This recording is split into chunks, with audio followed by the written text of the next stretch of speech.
Hi, this is Paula Lachello, and I want to welcome you to today's class, which will focus on external influences in higher education.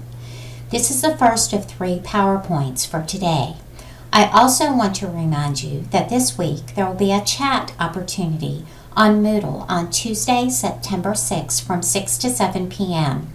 regarding the pre-interview questions and research topics.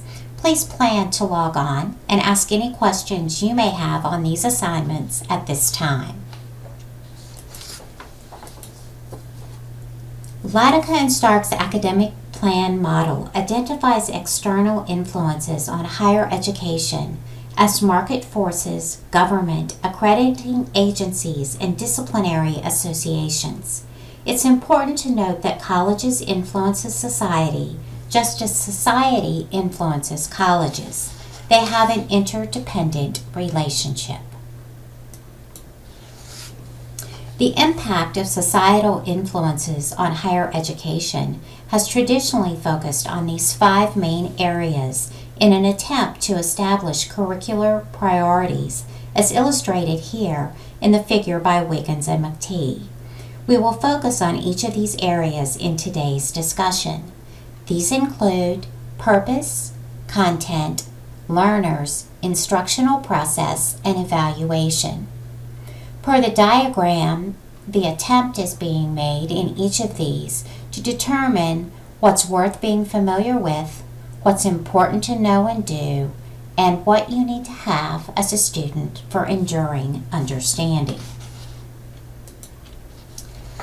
When we look at evolving purposes in higher education, we find that U.S. colleges and university curricula changed over time from one with a common purpose to educate elite young men for the ministry or gentleman status during colonial times to programs that prepare diverse learners for work and life. The utilitarian mission evolved as a product of the Morrell Land Grant Act of 1862, and focuses on training students to be active and informed citizens. Originally focused on agriculture and engineering, these colleges grew over time to include teacher education and eventually developed professional schools in the 20th century. The research mission is dedicated to the production of new knowledge and is adopted from the German university model. It originally only included the graduate level, but eventually expanded to include the undergraduate level as well, due to the prestige and availability of resources. The liberal arts mission evolved from earlier forms of classical education that emphasized the study of literature and classical languages and aimed to provide society with productive citizens. Today's colleges often have a mixture of these 3 missions. The state colleges and universities typically focus on practical education and social improvement, while independent and denominational or private colleges focus on the classical education and typically respond to local influences and develop specialized programs in response to employers' needs. The 2-year colleges emerged in the early 1900s to provide courses for students to transfer to 4-year institutions. They also evolved to provide continuing education, developmental education, skill training, and community service, which were part of their mission. For-profit institutions emerged with a focus on career preparation for particular student populations. Starting in the 1960s, the for-profits began to seek accreditation to capitalize on federal financial aid. They expanded rapidly after 1990, and now approximately 40% of the for-profit institutions receive federal financial aid. The for-profits classification, according to the Education Commission of the states, categorizes the for-profits into 3 main categories. First are enterprise colleges, which are local, privately owned, with small undergraduate enrollments. Next, you have the super systems, which typically have multi-campus organizations. They're owned by publicly traded corporations and have large student enrollments. The third category is internet institutions who are primarily providers of online education. The difference in missions makes classification difficult. However, there are two classification systems widely recognized in higher education. These include the Carnegie Foundation. Carnegie classifies institutions by degree level, selectivity, and mission. Their 2005 revision now includes degree programs, size, and location for over 4,000 U.S. colleges. The United States Office of Education Coding System developed IPEDS, the Integrated Post-Secondary Education Data System. The colleges report majors, courses taught, and degrees granted.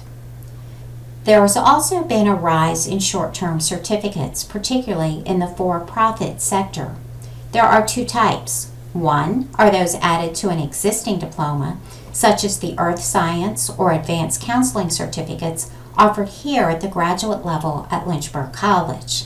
The second are standalone certificates, such as Child Care, Human Services, and Legal Assistant certificates offered at Central Virginia Community College.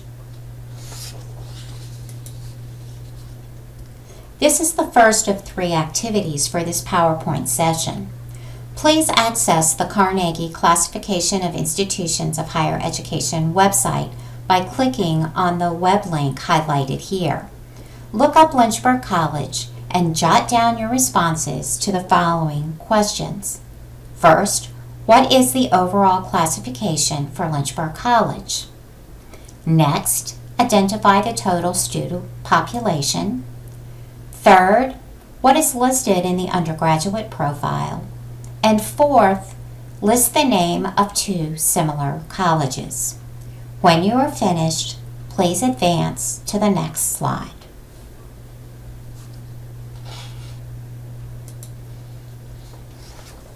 Welcome back. Here's activity 2 for this session. Access the IPEDS website by clicking on the designated link here. Look up Lynchburg College once again. Under Institution Characteristics, identify the following and jot down your responses. What is the institution category? What is the Carnegie classification? And what are the award levels? When you are finished, please proceed to the next slide. Here is your final activity for this PowerPoint. On the forum for this activity, please respond to 1 of the following questions and 2 classmates' posts. Why are these classifications, Carnegie and IPEDS, useful, and who uses them? Or, is there a better way to track and disseminate this information? Afterwards, when you have completed this assignment, please proceed to segment 2, PowerPoint, for this class session. Thanks.